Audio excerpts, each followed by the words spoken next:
Sir writ appeal file की है। हाँ सर मैंने एक रिट पिटीशन फाइल करी थी एसआईटी डिमांड करने के लिए for the purpose of further investigation. हाँ बट सर जज साहब ने ये कह के उसको रिजेक्ट किया कि कॉम्पिटेंट कोर्ट ऑफ लॉ में चले जाएं। बट सर मेरा ये कहना है कि अथॉरिटी तो हाई कोर्ट को ही एसआईटी का निर्देश करने की। सर ये एक पॉइंट है। दूसरा सर उन्होंने तो investigation is complete now. Sir investigation complete है but under which provision can be transferred to SIT? Sir मेरा ये कहना है कि इन्वेस्टिगेशन टोटली अनफेयर और टेंटेड हुआ है, तो अंडर फंडामेंटल राइट्स में उसको further investigation through an SIT मैंने प्रे किया था। बट सर ने बिल्कुल भी कंसिडर नहीं किया चार्जशीट को और स्ट्रेट फॉरवर्ड अथॉरिटी के पॉइंट पे उसको डिसमिस किया। तो मेरा ये कहना है कि सर एक बार उसको कंसिडर किया जाए कि क्या वाकई में उसमें कुछ ऐसा है फेयर अनफेयर इन्वेस्टिगेशन जो मैंने उसमें इंक्रिमिनेटिंग एविडेंसेस दिए हैं प्राइमा फेसी। सर एसआईटी का इन्वेस्टिगेशन इसलिए ज़रूरी है क्योंकि उसमें sir senior class officers involve है, तो उसमें सर थाने से इन्वेस्टिगेशन बिल्कुल इंटेलेक्चुअल लेवल की हुई है।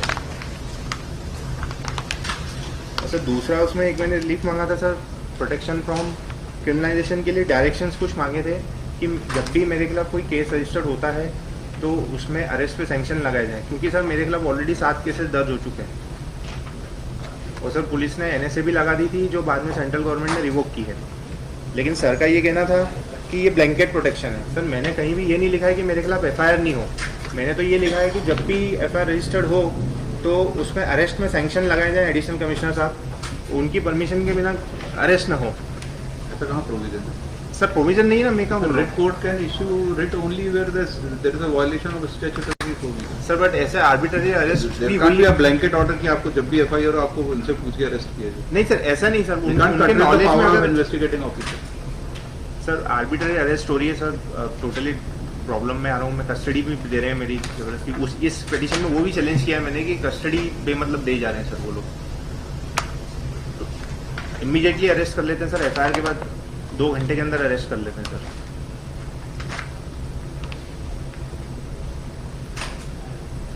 सर मैं इन पर्सन आ रहा हूँ सर, मतलब काफ़ी परेशानी में हूँ। और ये सर सबसे बड़ा इसमें है कि वो जो पेटिशन चीफ के यहाँ चीफ जस्टिस महोदय ने ट्रांसफर करी थी इंदौर में, उसके पेंडिंग रहते हुए सर मेरे खिलाफ केसेस दर्ज हो रहे हैं सर।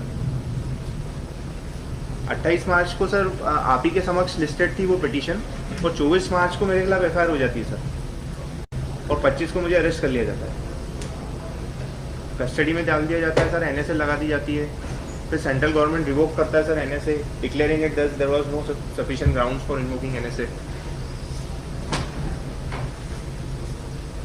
सर सीनियर ऑफिसर्स का नाम आया है, कुछ एविडेंसेस सामने आए हैं, उसमें मैंने प्रेजेंट कर दिए थे उसमें।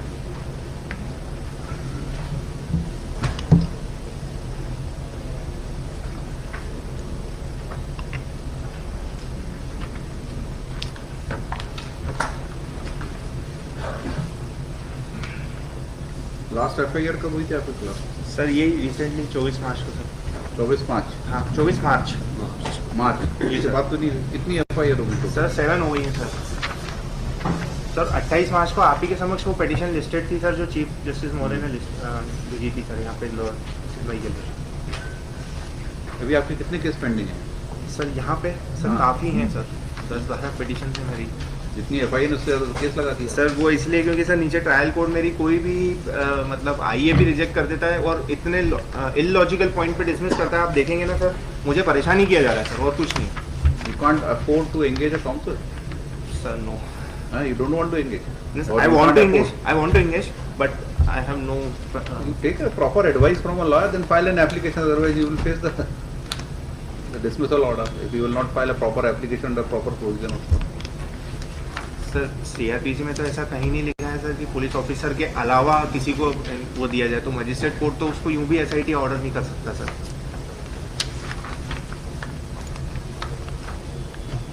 सर फेयर इन्वेस्टिगेशन तो यूं भी मेरा फंडामेंटल राइट है। Merely saying the investigation was not fair will not believe it. नहीं सर, मैंने इंक्रिमिनेटिंग एविडेंसेस दिए, प्राइमा फेसी एविडेंसेस हैं उसमें, but sir that has not be considered by the जज साहब। उन्होंने तो अथॉरिटी के पॉइंट पे डिसमिस किया। मेरा ये कहना है कि एक बार सर उनको ये बोला जाए कि उस पॉइंट पे उसको कंसीडर किया जाए और उचित समझे तो फिर एसआईटी दे दें सर। अथॉरिटी के पॉइंट पर डिसमिस हुई है सर रेट पिटीशन। अभी तो उन्होंने वो प्राइमरी एविडेंसेस और इंक्रिमिनेटिंग मटेरियल तो देखा ही नहीं सर उसमें।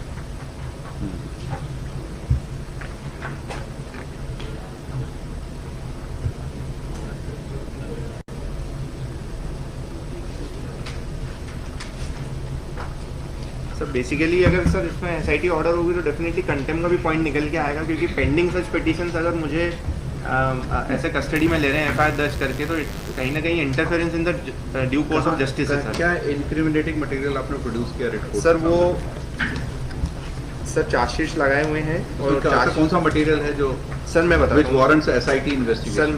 सर रिकॉर्ड अगर आया हो तो आप हाँ, देखेंगे। करेक्ट कर रहा था रिकॉर्ड, बताइए। हाँ सर, इसमें सर आप देखेंगे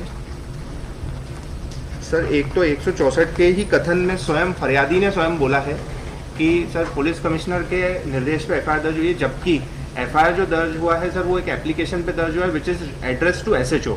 फर्स्ट तो यहाँ पे ही सर खुद कॉन्ट्रडिक्शन आ गया है बहुत बड़ा। दूसरा सर पुलिस आयुक्त का जो उन्होंने लिखा है फरियादी ने, उसको कॉरोबरेट करने के बाद मेरे पास ये एविडेंसेस हैं कि कोर्ट के सामने कहाँ है?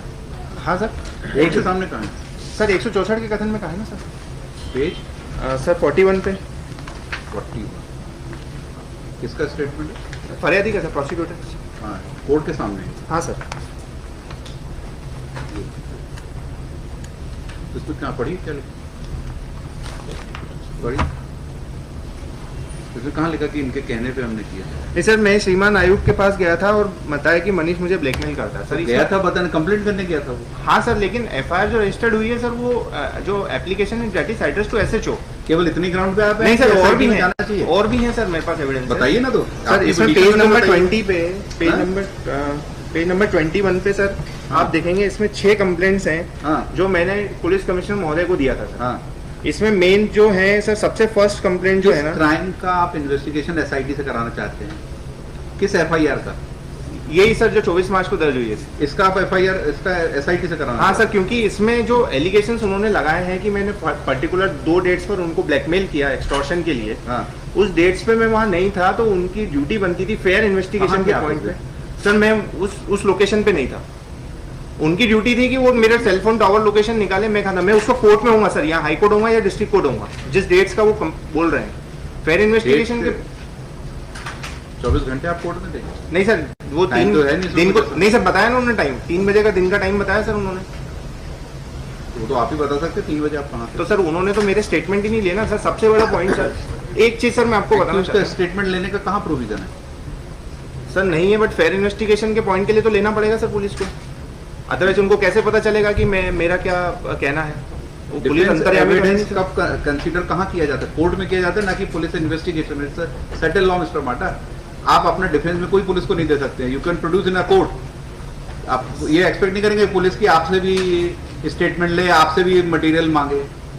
कहाँ लिखा सीआरपीसी में? सर नहीं, प्रोविजन नहीं लिखा है sir, but fair investigation how the red court का दायित्व है सर? merely saying कि fair investigation, this court will not direct for SIT. Sir उनका दायित्व है सर फेयर इन्वेस्टिगेशन करना। ऐसे तो सर मेरे को 7 साल लग जाएंगे मेरा नंबर जब तक आएगा डिफेंस एविडेंस का सर। ऐसे that's all. Merely saying कि the matter requires fair investigation. आप सोचते कोर्ट SIT कॉन्स्टिट्यूट करेंगे?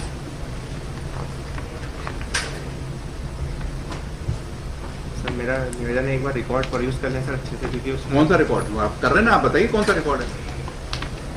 आपकी पूरी पिटीशन है हमारे सामने जो आपने लगाई थी। सर प्राइमा फेसी तो यही है कि 28 मार्च को मेरी पिटीशन पेंडिंग है आपके सामने, और वो मुझे 4 दिन पहले अरेस्ट कर रहे हैं सर। सबसे बड़ा एविडेंस तो यही है सर। चलिए ठीक, पिटीशन फाइल होने से कोई आपके पास बेल ऑर्डर नहीं हो जाता कि आपको पुलिस टच भी नहीं करेगी सर, कि because you have filed a petition in high court that amounts to a bail order. That I am not saying sir. चलिए इनफ लिखिए, petitioner present is person he has filed a writ appeal against the order dated so and so whereby the writ court has dismissed the writ petition. By way of this writ petition, the petitioner is seeking following relief. Quote कर दिए para 7. The petitioner was called upon to explain what is the ground on which he is seeking an investigation through SIT. He has referred the 164 statement of the complainant recorded on 30/3/2022, in which he has simply stated that he went to Office of Commissioner to lodge and complaint. And thereafter FIR was lodged. Only on this ground, this petitioner has rushed to this court stating that the FIR was lodged at that instant of police commissioner. The petitioner is seeking compensation of rupees 25 lakh. Third relief, this petition is seeking that he be given a protection of arrest after registration of false criminal cases on false and wrong grounds. The Red Court has rightly held that no such blanket protection can be given to the petitioner. This is not a matter where the court can direct for. We have examined the entire FIR file and the statement of the witnesses filed by the petitioner. And there is no ground for directing SIT investigation. The petition as well as the writ appeal is nothing but a misuse of force. Dismissed with a cost of 10,000, cost be deposited before the registry of this petition.